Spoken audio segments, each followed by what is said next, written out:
ನಾವೇನೀಗ old age pension ಕೊಡ್ತಾ ಇದೀವಿ, widow pension ಕೊಡ್ತಾ ಇದೀವಿ, ಅನ್ನಭಾಗ್ಯ ಕೊಡ್ತಾ ಇದೀವಿ, ಗೃಹಲಕ್ಷ್ಮಿ ಕೊಡ್ತಾ ಇದೀವಿ, ಗೃಹ ಜ್ಯೋತಿ ಕೊಡ್ತಾ ಇದೀವಿ. ಯಾರಿಗೂ ನಾವು ಕಿತ್ತಾಕಕ್ಕೆ ನಮ್ಗೆ ಇಷ್ಟ ಇಲ್ಲ, ಕಿತ್ತಾಕೋದೂ ಇಲ್ಲ. ಆದ್ರೆ ಯಾರು ಕೊಡ್ತಾ ಇದೀವಿ? ಅವ್ರದೇ ಫೋನ್ ನಂಬರ್ ಕೊಡ್ತಾ ಇದೀವ, ಅವ್ರದೇ ಗುರುತಿನ ಚೀಟಿ ಕೊಡ್ತಾ ಇದೀವ? ಆ ಹಣ ಅವ್ರಿಗೆ ಹೋಗ್ತಾ ಇದೆಯಾ, ಬೇರೆಯವ್ರಿಗೆ ಹೋಗ್ತಾ ಇದೆಯಾ? ಮಗನ್ ಫೋನ್ ನಂಬರ್ ಕೊಟ್ಟಿದ್ದಾರೆ, ಇನ್ ಪಕ್ಕದ ಮನೆಯವ್ರ ಫೋನ್ ಕೊಟ್ಟಿದ್ದಾರೆ, ಇವೆಲ್ಲ ಇದೆ. ವಿದ್ಯುತ್ ಶಕ್ತಿ ಇಲಾಖೆಯಲ್ಲೂ ಕೂಡ ಒಂದೇ ಮನೆ 5 ಮನೆ ಇದೆ ಒಬ್ಬರ ಹೆಸರಿನಲ್ಲಿ. ಅವ್ರದ್ದು 5 ಜನಕ್ಕೆ 5 ಮನೆ ಒಂದೇ ಹೆಸರಿದೆ. ಅದಕ್ಕೆ ನಾವು ದಾಖಲೆ ತಗೋಬೇಕಲ್ಲ, ಯಾರು ವಾಸ ಮಾಡ್ತಾ ಇದ್ದಾರೆ, ಏನ್ ಮಾಡ್ತಾ ಇದ್ದಾರೆ, ನಮ್ಮ ರಾಜ್ಯದವರ, ಹೊರಗಡೆ ರಾಜ್ಯದವರ ಗೊತ್ತಾಗಬೇಕಲ್ಲ. ಈಗ ಸುಮಾರು ಬೆಂಗಳೂರು ನಗರದಲ್ಲಿ ಹೆಚ್ಚು ಕಮ್ಮಿ 20,000ಕ್ಕೂ ಹೆಚ್ಚು ಜನ, 20 ಲಕ್ಷಕ್ಕೂ ಹೆಚ್ಚು ಜನ ಹೊರಗಡೆಯವರು ಬಂದು ಇಲ್ಲಿ ವಿವಿಧ ರೀತಿಯಲ್ಲಿ ಕೆಲಸ ಮಾಡ್ತಾ ಇದ್ದಾರೆ. ಅವ್ರ ಓಟ್ ಇಲ್ಲಿದೆಯಾ, ಹೊರಗಡೆ ಇದೆಯಾ, ಏನು, ಇದನ್ನೆಲ್ಲ ಮತ್ತೆ ಪರಿಶೀಲನೆ ಮಾಡಬೇಕಲ್ಲ. ನಾವು ನಮ್ಮ ರಾಜ್ಯದಲ್ಲಿರುವಂತ ಮತದಾರರಿಗೆ ಶಕ್ತಿ ಕೊಡಬೇಕು, ಹೊರಗಡೆಯವ್ರಿಗೆ ಶಕ್ತಿ ಕೊಡಬೇಕು. ಅಲ್ಲೂ ಏನಾದ್ರು ಏನಿದೆಯೇ, ನಾವು ಯಾರು ಇಲ್ಲಿ ಓಟನ್ನ ಉಳಿಸ್ಕೊಂಡಿದ್ದಾರೆ, ಯಾರಿಗೆ ಇಲ್ಲಿ ಮತದಾನದ ಹಕ್ಕಿರ್ತದೆ ಅವ್ರಿಗೆ ಕೊಡಬೇಕು ಅನ್ನೋದು ನಮ್ಮ ಮೊದಲನೇ ಕರ್ತವ್ಯ. ಆ ದೃಷ್ಟಿಯಿಂದ ಬೇರೆಯವ್ರಿಗೂ ಆಶ್ರಯ ನಾವು ಕೊಡಕ್ಕೆ ನಮ್ಮ ರಾಜ್ಯ ತಯಾರಿದೆ. ಆದ್ರೆ ಅವ್ನು ಓಟೇ ಇಲ್ಲ ಅಂತಂದ್ರೆ ನಾವ್ಯಾಕೆ ಮಾಡಬೇಕು? ಬಸ್ಸಲ್ಲೂ ಅಷ್ಟೇ. ಸೊ ಅದಕ್ಕೆ ಬಸ್ಸು ಕೂಡ ಈ ಮುಂದಕ್ಕೆ ಗುರುತಿನ ಚೀಟಿ ಕೊಡಬೇಕು ಹೆಣ್ಮಕ್ಳಿಗೆ ಅಂತ ತೀರ್ಮಾನ ಮಾಡಿದ್ದೇವೆ, ಐಡೆಂಟಿಫಿಕೇಶನ್ ಕಾರ್ಡು. ಹಿಂಗೆ ಗೃಹಲಕ್ಷ್ಮಿ ಕೂಡ ಗುರುತಿನ ಚೀಟಿ ಕೊಡಬೇಕು ಅಂತ ಮಾಡಿದ್ವಿ. ಹಿಂಗೆ ವಿದ್ಯುತ್ ಶಕ್ತಿಯಲ್ಲೂ ಕೂಡ ಯಾರ ಮನೆಯಲ್ಲಿ ಮಾಡ್ತಾ ಇದೀವಿ ಅದನ್ನ ಮಾಡಿ ಅವ್ರ ಫೋಟೋ, ಅವ್ರ ಫೋನ್ ನಂಬರು ಒಬ್ಬೊಬ್ರು ಎಲ್ಲರೂ ಕೂಡ ಮಾಡಬೇಕು. ಒಂದು ಮನೆಗೆ 3 ಕೊಡಕ್ಕಾಗ್ತದ?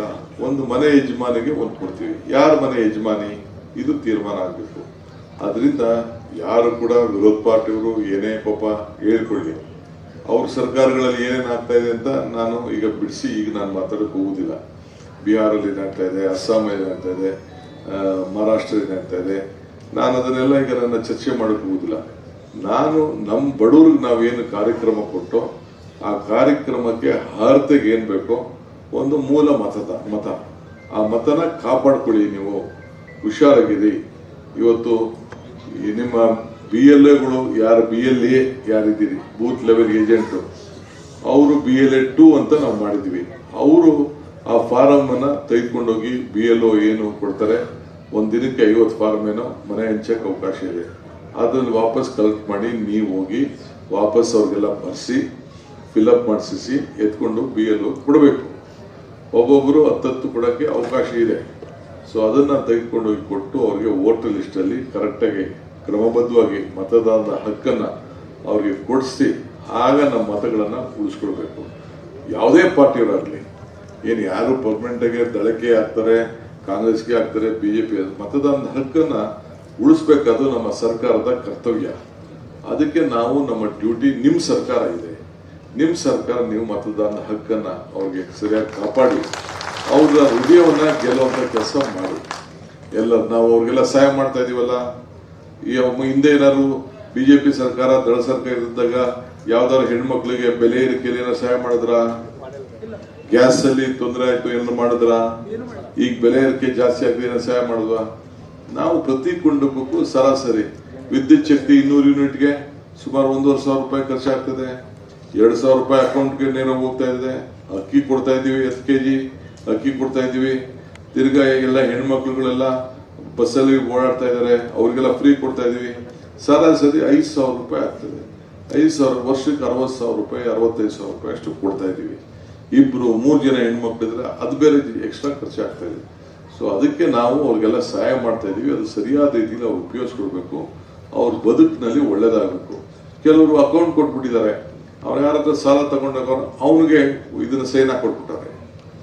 ಅವನು ನೇರವಾಗಿ ಅವನಿಗೆ ತಗೊಂಡು ಡ್ರಾ ಮಾಡ್ಕೊಂಡು ಅವನು ಹೋಗ್ತಾ ಇದ್ದಾನೆ. ಇವೆಲ್ಲ ಕೂಡ ನಾವು ಇದನ್ನ ಪರಿಶೀಲನೆ ಮಾಡ್ತಾ ಇದೀವಿ.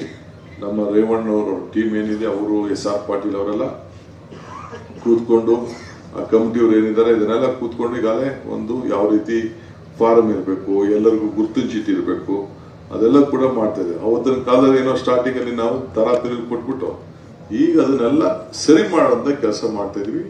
ಯಾವುದು ತೆಗೆದಾಕಕ್ಕೆ ಹೋಗಲ್ಲ. ಬಟ್ ನಮಗೆ ಅವರು ಯಾರು ಕೊಡ್ತಾ ಇದೀವಿ ಅನ್ನೋದು ಸರ್ಕಾರದ ಗಮನಕ್ಕೆ ಬೇಕು. ಈ ಕೆಲವರು ಸುಮಾರು ಸುಮಾರು ಎಷ್ಟು ರೇವಣ್ಣ ಅಲ್ಲ ಇದು ನಮ್ಗೆ ಇದು ಸತ್ತೋಗಿದ್ದವ್ರು ತಗೊಂಡಿರೋದು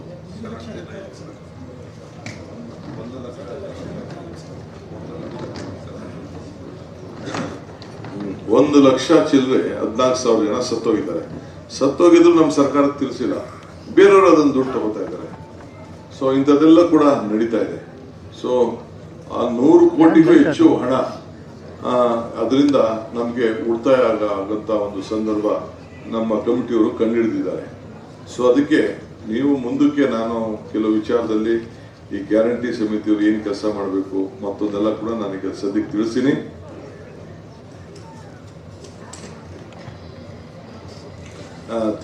ನೀವು ಮಾಡಬೇಕು. ಈಗ ಹೊಸದಾಗಿ ನಾವು ಉಚಿತವಾಗಿ ಎಲ್ಲ ವಿದ್ಯಾರ್ಥಿಗಳಿಗೆ ಯಾವುದೇ ಇರಲಿ, ಅವನು ಗಂಡು ಹುಡುಗರುಗಳಿಗೆ ಬರೀ ಹೆಣ್ಮಕ್ಳಿಗೆ ಅಂತ ಕೇಳ್ತಾ ಇದ್ರು. ಅದಕ್ಕೆಲ್ಲ ವಿದ್ಯಾರ್ಥಿಗಳಿಗೆ ಎಲ್ಲೇ ಆಗಲಿ, ಡಿಗ್ರಿ ಓದ್ತಾ ಇರಲಿ, PhD ಓದ್ತಾ ಇರಲಿ, 8ನೇ ಕ್ಲಾಸ್ ಇರಲಿ, 7ನೇ ಕ್ಲಾಸ್ ಇರಲಿ, ಎಲ್ಲೇ ಆಗಲಿ ಅವ್ರಿಗೆ ಫ್ರೀ ಪಾಠ ಕೊಡಬೇಕು ಅಂತ ಇವಾಗ ನಾನು ಅಧಿಕಾರ ತೆಗೆದುಕೊಂಡ ಮಾಡ್ತಾ ಇದ್ದೀನಿ. ಜೊತೆಗೆ ನಮ್ಮ ಹಳ್ಳಿ ಪ್ರತಿಭೆ, ಯುವಕರು ಪ್ರತಿಭೆ ಯಾರು ಅನೇಕ ನಿಮ್ಮ ಹಳ್ಳಿಗಳ ನಾಟಕ ಇರ್ಬೋದು, ರಂಗಭೂಮಿಗಳಿರ್ಬೋದು, ಕ್ರೀಡೆ ಇರ್ಬೋದು, ಯಾವುದೇ ಕ್ರೀಡೆ ಇರ್ಬೋದು, ಸಾಂಸ್ಕೃತಿಕವಾದಂಥ ಚಟುವಟಿಕೆ ಇರ್ಬೋದು, ನಾಯಕತ್ವ ಬೆಳವಣಿಗೆ ಇರ್ಬೋದು, ಬಸವಣ್ಣವರ ಆಚಾರ ವಿಚಾರಗಳಿರ್ಬೋದು, ಯಾವುದಾದ್ರು ಧರ್ಮ, ಎಲ್ಲ ಜಾತಿ ಎಲ್ಲ ಧರ್ಮದವರು ಕೂಡ ಒಗ್ಗಟ್ಟಾಗಿರ್ಲಿಕ್ಕೆ ಪ್ರತಿ ಪಂಚಾಯತ್ನೂ ಕೂಡ ಒಂದೊಂದು ಸಂಘ ರಚನೆ ಮಾಡಿ ಆ ಸಂಘಕ್ಕೆ 10 ಲಕ್ಷ ರೂಪಾಯಿ ಕೊಡಬೇಕು ವರ್ಷಕ್ಕೆ ಅಂತ ತೀರ್ಮಾನ ಮಾಡಿದ್ವಿ.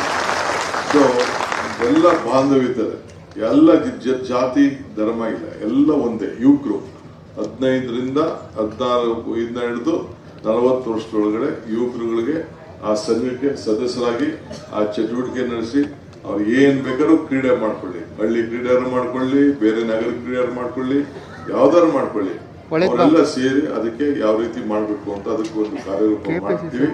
ಯಾರಿಗೆ ಭೂಮಿ ಗ್ಯಾರಂಟಿ ವಿಚಾರದಲ್ಲಿ ಭೂಮಿ ದಾಖಲೆಗಳು ಸರಿ ಇಲ್ಲ, ಆ ದಾಖಲೆಗಳನ್ನೆಲ್ಲ ಸರಿ ಮಾಡೋಂಥ ವ್ಯವಸ್ಥೆ ಕೂಡ ನಾವು ಮಾಡ್ತಾ ಇದ್ದೀವಿ. ಹಿಂಗೆ ಸರ್ಕಾರ ಇರೋದು ನಿಮ್ಮ ಸರ್ಕಾರ. ಸೊ ಈ ಮಂತ್ರಿ ವಿಚಾರಕ್ಕೆ ತಾವೇನು ಬಂದಿದ್ದೀರಿ, GS ಪಾಟೀಲ್ ಅವ್ರಿಗೆ ಸಹಾಯ ಮಾಡಬೇಕು ಅಂತ ಬಂದಿದ್ದೀರಿ, ಬಹಳ ಸಂತೋಷ. ನಾನು ನಮ್ಮ ಪಕ್ಷದ ನಿಮ್ಮ ಏನು ಭಾವನೆ ಇದೆ, ನಮ್ಮ ಪಕ್ಷದ ವರಿಷ್ಠರಿಗೆ ನಾನು ತಿಳಿಸಿ ನಿಮ್ಗೇನು ಭಾವನೆ ಇದೆ ತಿಳಿಸ್ತೀನಿ. ಆದರೆ ಯಾರು ಕೂಡ ರಾಜ್ಯದಲ್ಲಿ ಯಾವುದೇ ಕ್ಷೇತ್ರದವರಿದ್ದು ಕೂಡ ಈ ರೀತಿ ಬಂದು ಜನ ಕರ್ಕೊಂಡು ಬಂದು ನಮ್ಮ GS ಪಾಟೀಲ್ ನಮ್ಮ ಪಕ್ಷದ ಅಧ್ಯಕ್ಷರು, ಜಿಲ್ಲಾ ಅಧ್ಯಕ್ಷರು, ನಾನು ರಾಜ್ಯದ ಅಧ್ಯಕ್ಷ, ನನಗೆ ಅವ್ರ ಕೆಲಸ ಎಲ್ಲ ಕೂಡ ನನಗೆ ಗೊತ್ತಿದೆ. ಇರೋದೇ 33 ಸೀಟು, 33 ಕುರ್ಚಿ, 33 ಕುರ್ಚಿ ಎಲ್ಲರಿಗೂ ಹಂಚಬೇಕಾಗ್ತದೆ. ನಾವು ಗಮನದಲ್ಲಿ ಇಟ್ಕೊಂಡು ಪಕ್ಷ ತೀರ್ಮಾನ ಮಾಡ್ತದೆ. ತಾಳ್ಮೆಯಿಂದ ತಾವೆಲ್ಲ ಇರಬೇಕು. ಇಷ್ಟು ಹೇಳಿ ಆಯ್ತು. ನೀವು ನಿಮ್ಮ ಭಾವನೆ, ಈಗ ನಾನು ತಾಳ್ಮೆಯಿಂದ ಇರ್ಲಿಲ್ವೇ? ನಾನು ಇರ್ಲಿಲ್ವೇನಪ್ಪ? ಓಕೆ, ಒಳ್ಳೆದಾಗ್ಲಿ. ಮತ್ತೆ ಮಾತಾಡೋಣ. ಚೆನ್ನಾಗಿ ಹೋಗಿ, ಒಳ್ಳೆದಾಗ್ಲಿ. ಪಕ್ಷ ವಾಪಸ್ಸು. ನಿಮ್ಮ ಗುರಿ 2028ಕ್ಕೆ ನಮ್ಮ ಸರ್ಕಾರ ತರೋದು ನಿಮ್ಮ ಗುರಿ ಆಗ್ಬೇಕಷ್ಟೇ.